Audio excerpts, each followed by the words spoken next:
The Old Testament is at the origin of a religion, Judaism.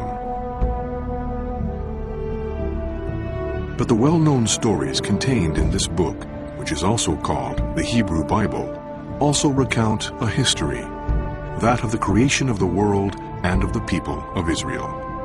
How much of this biblical text is history and how much is legend?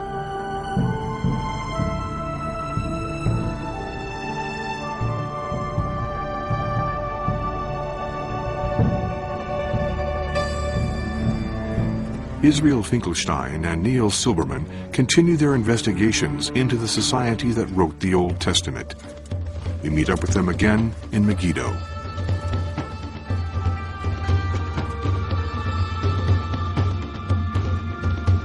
In previous episodes, they showed that the Bible's most famous stories, those of Abraham, the patriarchs, or the Exodus, when the ancient Israelites left Egypt, were first put into writing in the 7th century BC, in the heart of the Judahite hills. It was here that most of the stories contained in the Bible were written down.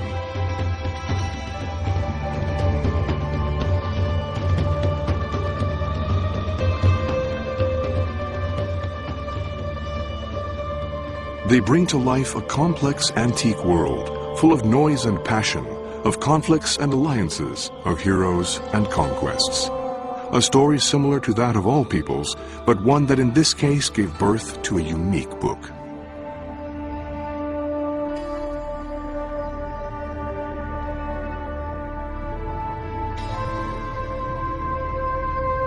In this episode, we are going to explore the origins of the nation that first put the text of the Bible into writing.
According to the biblical text, Moses led the Israelites out of Egypt to the land of Canaan, the Holy Land. We see them reconquer the lands of their ancestors and gradually become a sovereign people in their land.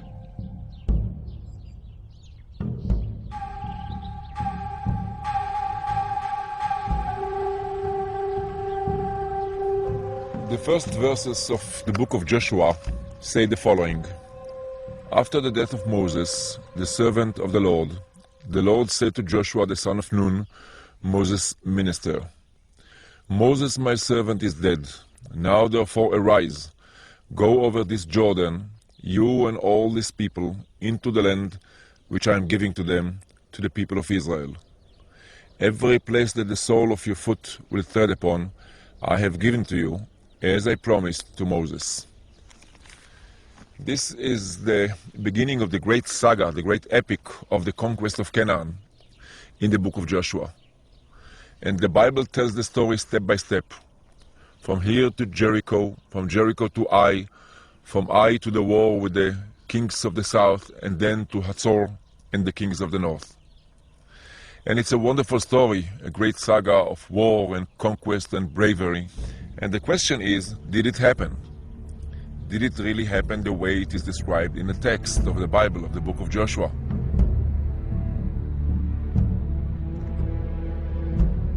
The Bible describes Joshua primarily as a military leader who was given a mission by God to conquer the land that was promised to the patriarchs and then to Moses. Joshua invaded the territory of Canaan at the head of an enormous army of confederated Israelite tribes. He crossed the Jordan River and attacked and conquered the region's cities one after the other in a lightning war.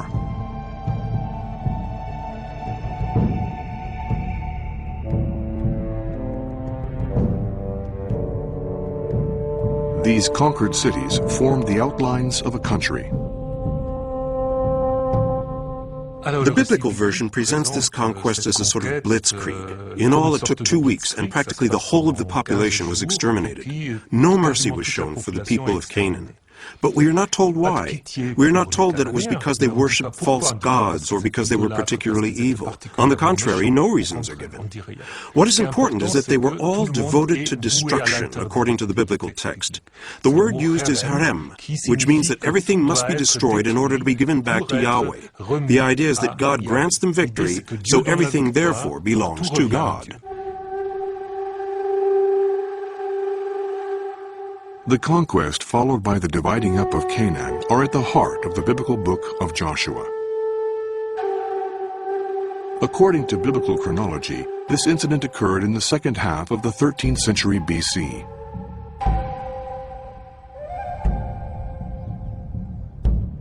Archaeologists have located and excavated most of the cities referred to in the story. It is therefore necessary to take a closer look at these excavations. The most important site for this part of our investigation is Hazor in Galilee. The Bible describes this as a high-ranking city, the head of all those kingdoms.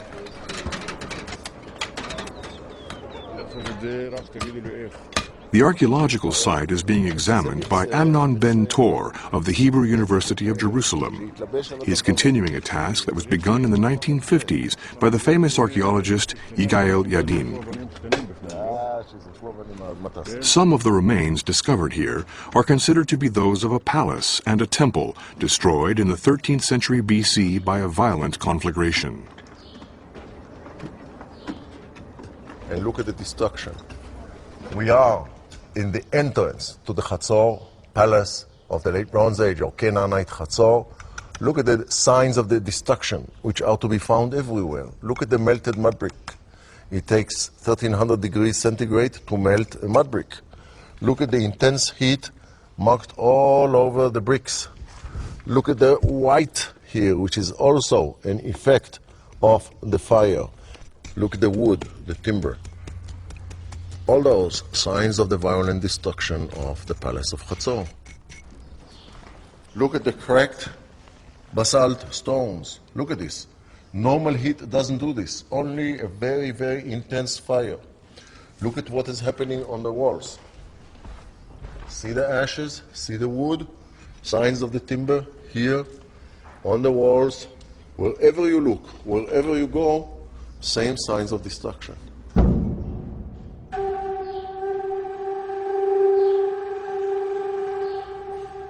These layers of destruction appear to provide tangible evidence of the conquest of Canaan by the armies of Joshua. Given the mood of 1950s Israel just after the country's independence, this hypothesis supported the idea that the birth of a nation had to be preceded by a military conquest. Joshua's destruction of Hazor, the great city of North Canaan referred to in the Bible, was a key step in the conquest of Galilee by the Israelites. Dr. Yadin and his colleagues are hoping to reach the lair where we find the destroyed city. In 3 seasons of excavations, they have already found the remains of a number of Israelite cities that were successively built on the ruins of previous cities. They have discovered precious relics that add to our knowledge of the story and of the way people lived in those times. The Hazor excavation, which will be completed next summer, adds an impressive new chapter to biblical research and to universal knowledge of ancient history, of the link between the Jewish people and the land of Israel.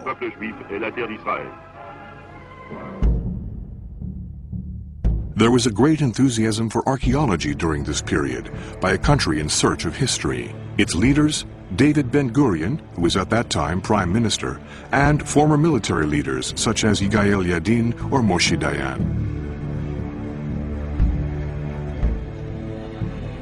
The facts seem to speak for themselves. Similar remains of destruction were to be found in many of the country's archaeological sites.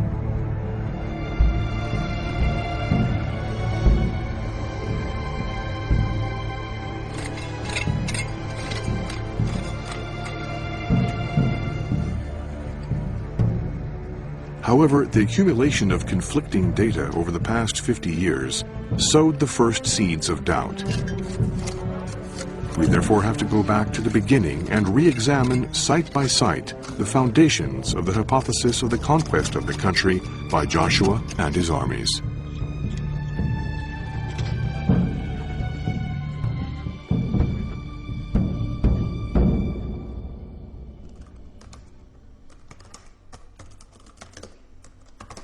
It is necessary to refer to the text and the story of the conquest as it is related in the Bible, in particular its most famous battle, that of Jericho. An impressive amount of information is available in relation to Jericho. It is one of the most excavated sites of the Levant. Several expeditions have succeeded each other there since the beginning of the 20th century. How does the Bible tell the story of the capture of Jericho? Everyone is familiar with the method that was used to cause the walls of the city to come tumbling down, the famous trumpets of Jericho.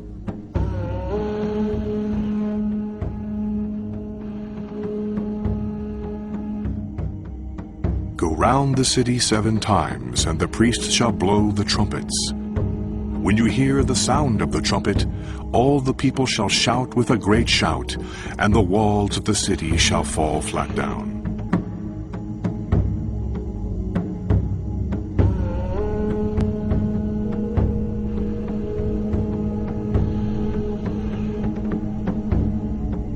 Basing themselves on the Bible, the first researchers believed that some of the remains that were discovered here were those of the city destroyed during the attack by the Israelite armies.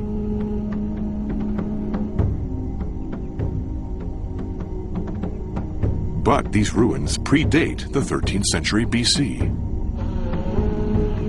The archaeologist Kathleen Kenyon was the first to conclude that at the time suggested by the Bible, there were no walls in Jericho that needed tumbling down. At the time of the conquest of Canaan, Jericho was unoccupied. We therefore have to reconsider all of these elements from another perspective.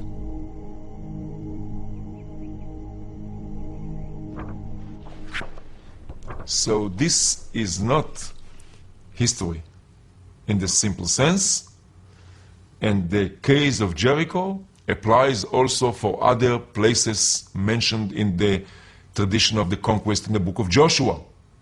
Many of the cities mentioned were not inhabited at all in the late Bronze Age. There was nothing there.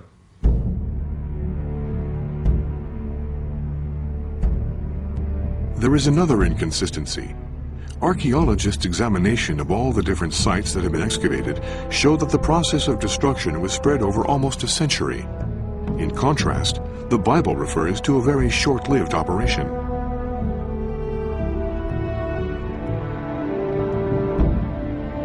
While certain cities were indeed destroyed, they were not all destroyed at the same time.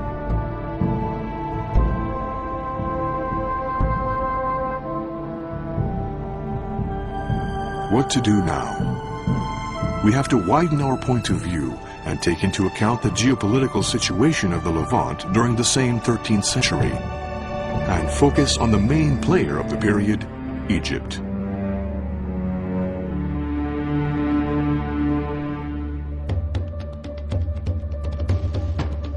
Almost 400 cuneiform tablets dating from the 14th century BC have been discovered in Tel El Amarna in Middle Egypt. They include certain information about the region that we are concerned with.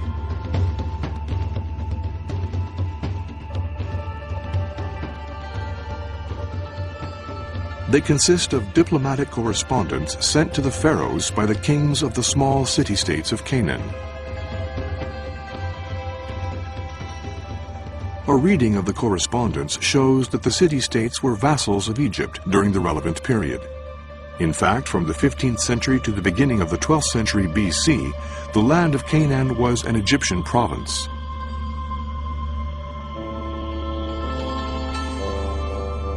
Egypt occupied the country, where it set up a network of strongholds. This has been confirmed by the archaeological excavations.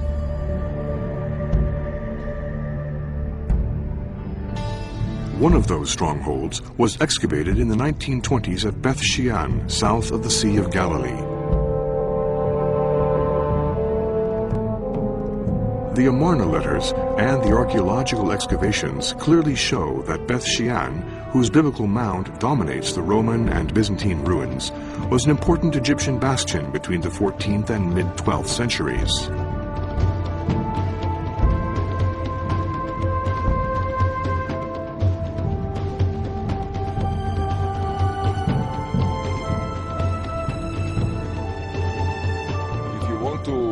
To understand the way the Egyptians dominated completely the country and the countryside, you have to come here. To a residency like this, there was a strong garrison, there were scribes here, there were soldiers here, there were administrators here, and everything was under the control of the Egyptians, which means that 20 kilometers from here, 30 kilometers from here, if somebody wanted to take some sort of a major economic decision or a major political decision, he needed to come to Beit Shean to get the approval of the Egyptians. They were the masters of the country.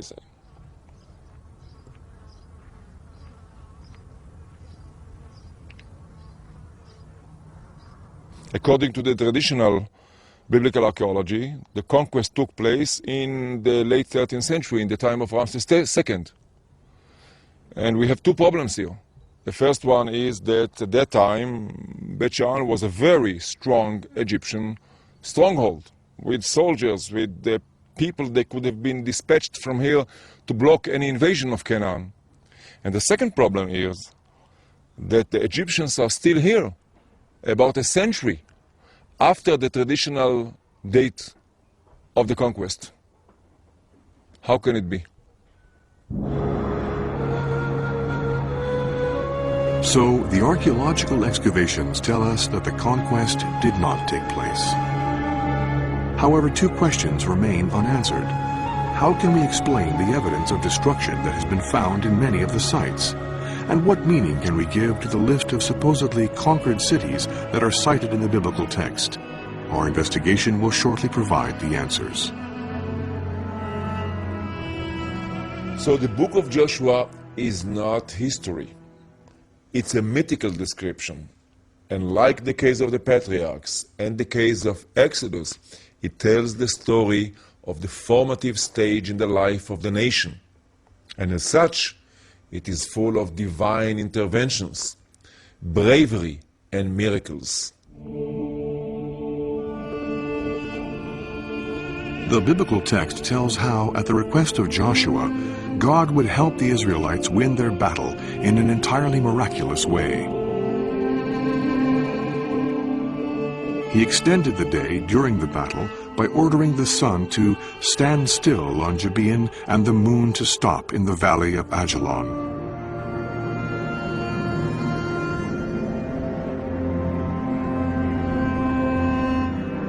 And the biblical text goes on to say that there was no day like that before it or after it, that Yahweh listened to the voice of a man.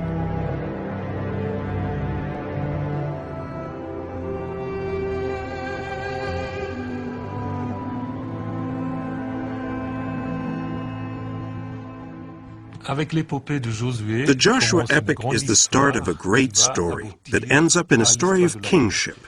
The book of Joshua is in fact the Bible's first installment of a story that would ultimately show why Israel chose a king, in the same way that other peoples have done. But it didn't happen overnight. Joshua already prefigures in the Bible as being slightly royal, as he is treated somewhat like a king. But after the story of Joshua, we find a book called the Book of Judges. They were charismatic leaders who arose during a period that was chaotic and anarchical, a period in which nothing was determined. There was no central power, and, quote, every man did that which was right in his own eyes, according to the formula used in the book. So the Book of Judges is used to show that it is not possible to organize a nation in the absence of a king or central power. The Book of Judges ends on that finding. It is followed by the story of Samuel, which is the introduction to the history of kingship. Samuel would be the one to choose first Saul and then David as the king of Israel.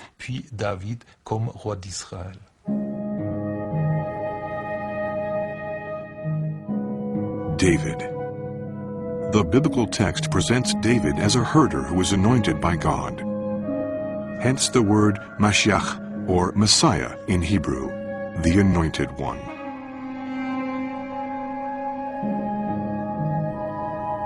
But did David really exist? Many doubt it. An inscription discovered at Tel Dan provides the answer. It refers to a king of Damascus whose defeated enemies included Ahaziah, king of the house of David.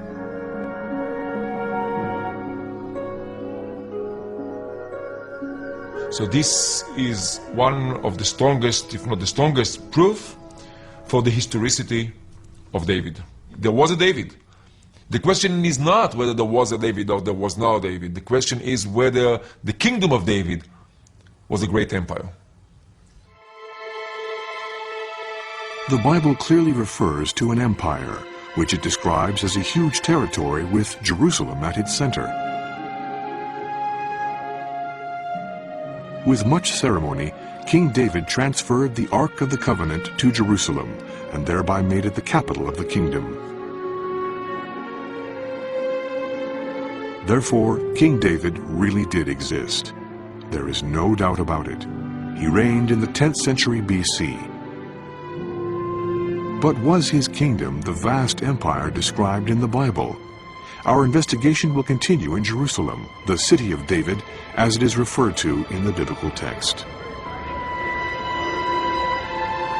Jerusalem is an unusual city, which has been destroyed and rebuilt many times. It is a living city, a difficult terrain for archaeologists.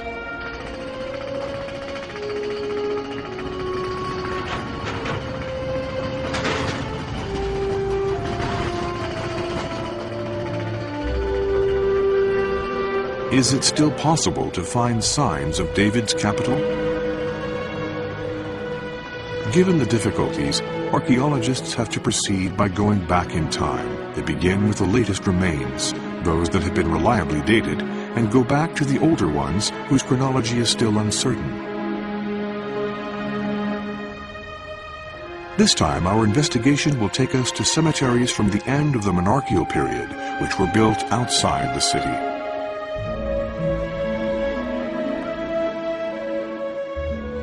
Israel Finkelstein is going to try to find the remains of the Jerusalem of the 7th century BC.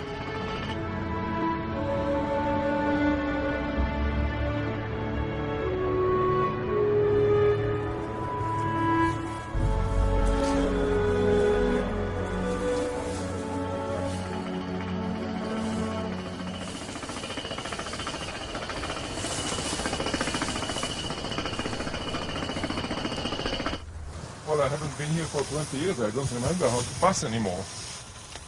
It's somewhere over there. Should be.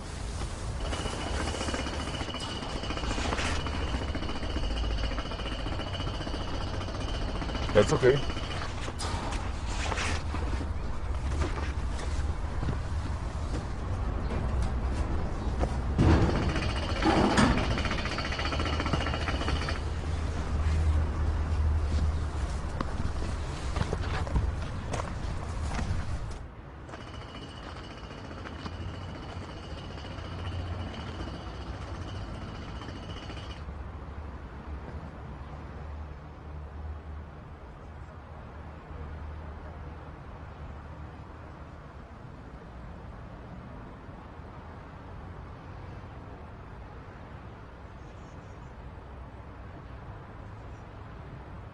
during the Iron Age, the time of this cemetery, people buried, the dead were buried outside of the limits of the city. So by plotting the layout of the cemeteries in Jerusalem, what you get in fact is some sort of a circle around an empty area with no tombs, and that empty area, the negative print with no tombs in the center, is in fact the area of the city in the Iron Age.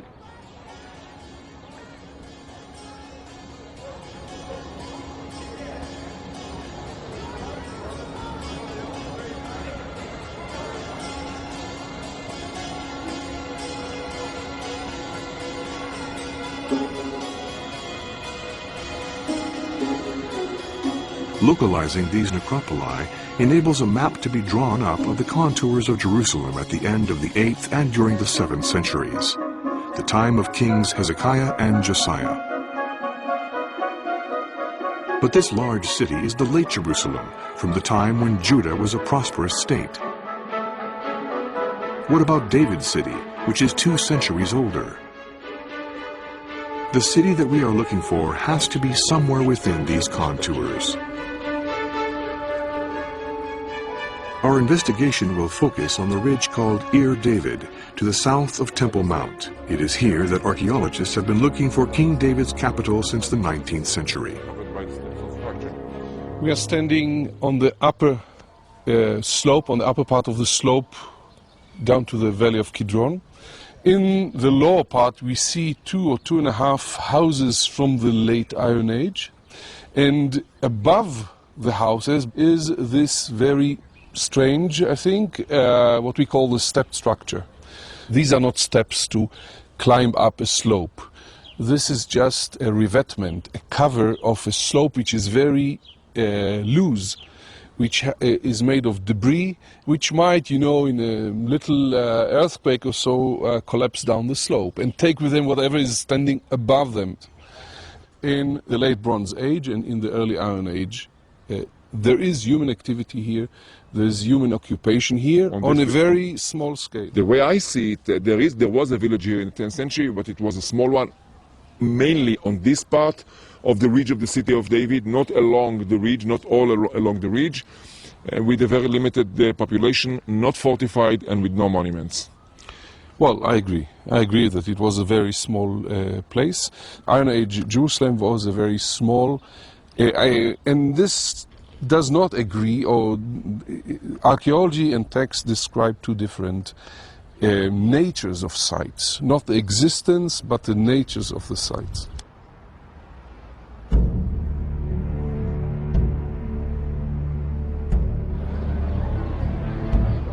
Unlike the great city of the 7th century, David's Jerusalem was a simple mountain village covering 3 to 4 hectares.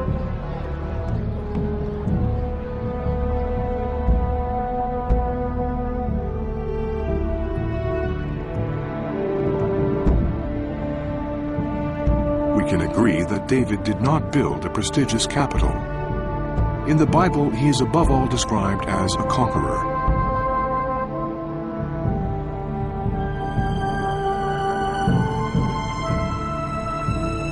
But what about his son, the illustrious Solomon, whom the Bible tells us was a great builder?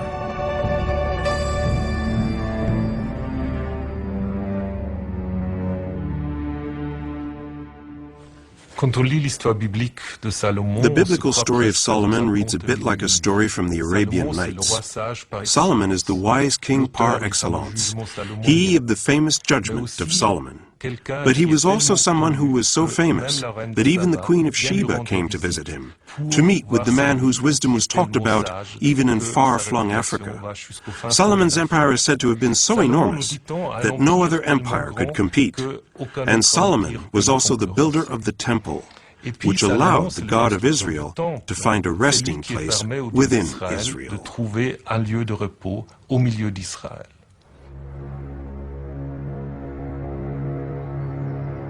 Discovering the Temple of Solomon, an impossible task today.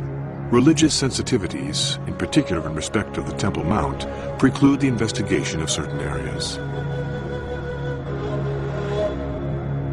We therefore have to look for clues in the bowels of the city of David.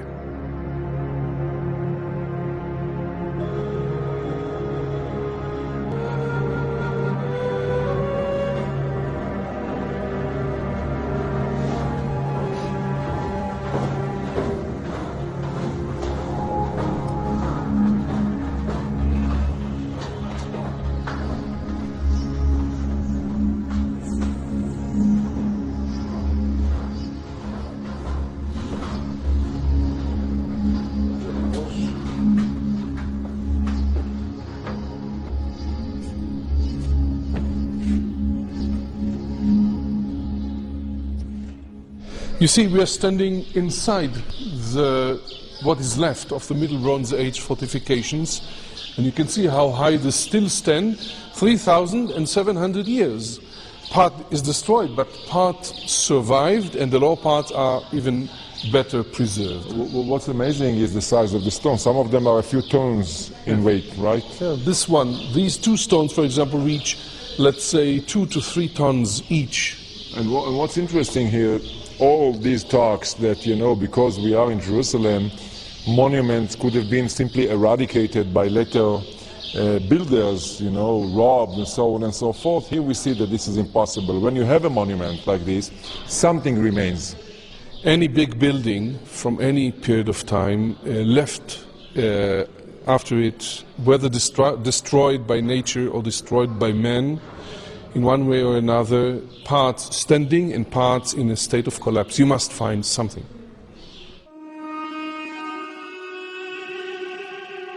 Like David's Jerusalem, Solomon's capital was an insignificant village. But what about the rest of the kingdom? In the 1960s, the archaeologist Yigael Yadin undertook excavations in Megiddo, one of our books of stone.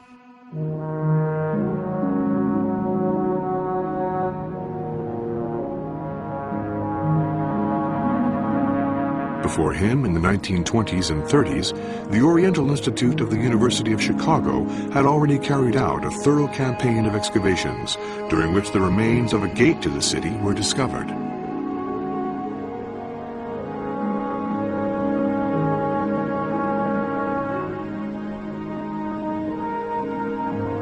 This gate, of which only one side remains, has an unusual design. It is a pathway that is framed on each side by 3 chambers. It is therefore known as a 6-chambered gate.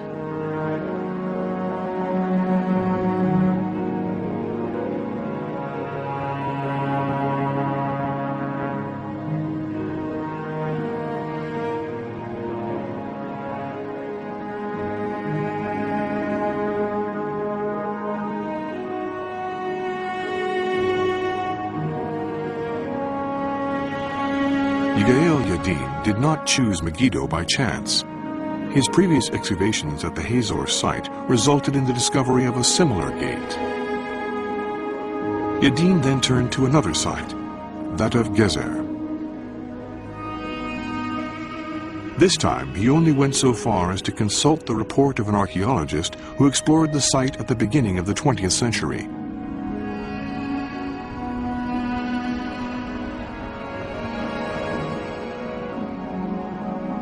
Yadin discovered a similar gate in the design for a later small fort. A gate that was similar in design and size to those of Megiddo and Hazor.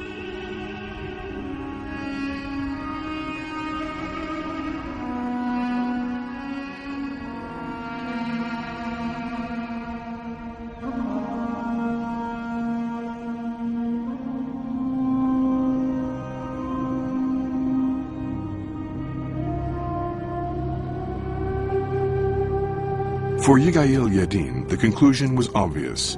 Megiddo, Gezer, and Hazor all carried the signs of the same architect, King Solomon. Yigael Yadin was guided in his investigation by a biblical verse.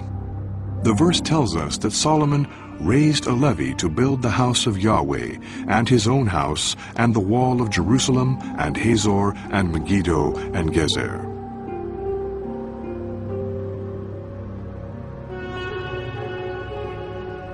So, Solomon was a builder king at the head of an empire. When writing about David and Solomon, the Bible serves as a history book.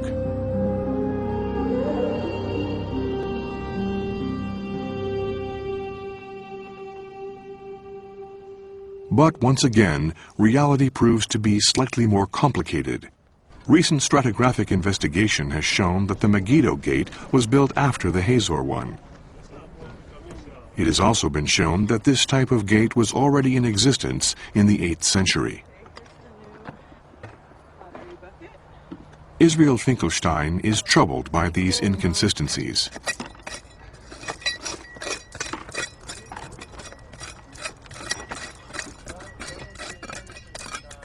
Everything has to be reconsidered. A new chronology based on scientific procedures will have to be determined for the strata and monumental vestiges.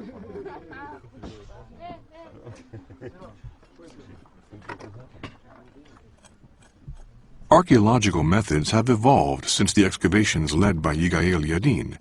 Carbon-14 dating techniques are more and more accurate. The margin of error has been reduced to 30 to 50 years.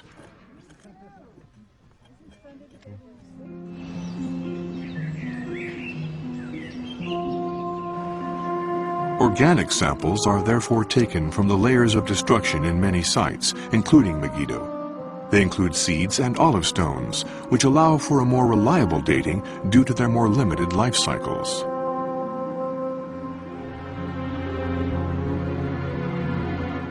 The exact sciences, physics, chemistry, statistics, are brought into play.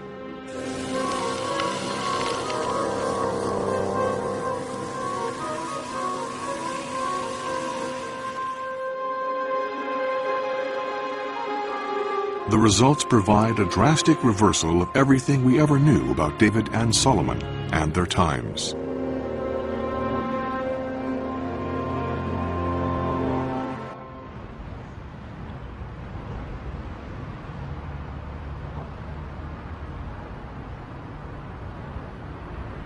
So here's the situation. If we have the Mound of Megiddo, and we partition it into conventional and low chronology, okay, with the two strata. This one was supposed to be in the 11th century BC, and now according to the radiocarbon results, we definitely see that this is impossible, that it falls into the 10th century.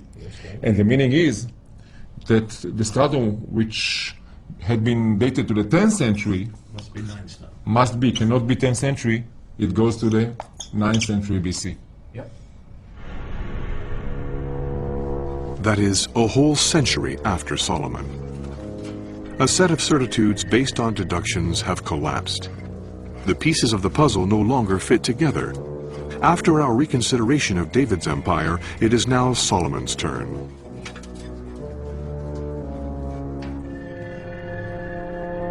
What is the situation with the 10th century now? It's confusing. In Jerusalem, it's a small village, nothing monumental, no real evidence for big capital. Despite the biblical evidence. Of course, no evidence for a great Solomonic capital ruling over a great state, rich state, and so on. And here at Megiddo, the buildings, the monumental buildings which had been described as the symbol of Solomonic greatness, in fact, date a bit later. They don't date to the time of Solomon, they don't date to the 10th century. So we are in a situation of a complete negative picture, negative evidence from coast to coast. And yet there are magnificent buildings here. And the question is, what kingdom were they related? Yeah, they are dated a bit later, I think, but the question again is what's going on in the 10th century. We have a real historical problem here. We have to come up with a new explanation.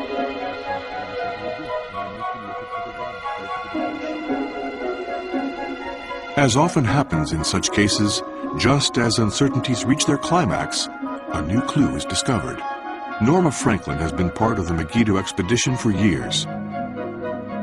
She noticed that the stonework of a palace that Yadin attributed to Solomon displayed very unusual mason's marks.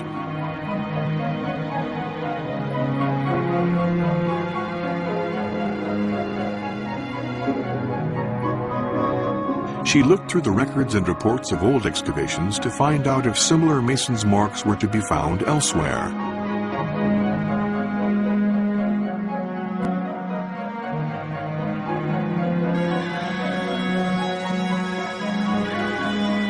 She found that such masons' marks were only recorded in one other building. Only one building in the whole country. The building is to be found in Samaria, a city located in a mountainous region. Like Megiddo, this site is one of the wonders of the Kingdom of Israel.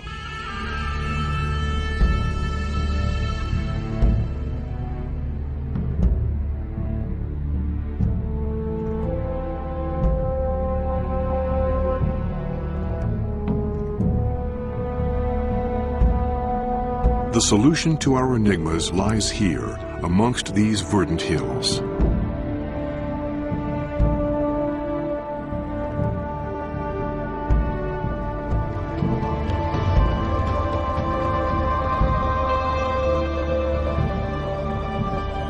Samaria was excavated on 2 occasions last century. Many remnants from the Roman era were found from a time when the city was called Sebastia.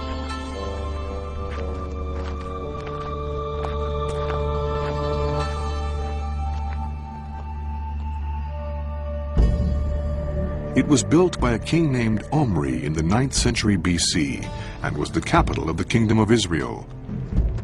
Vast monuments that were built by this king and his descendants have been found here.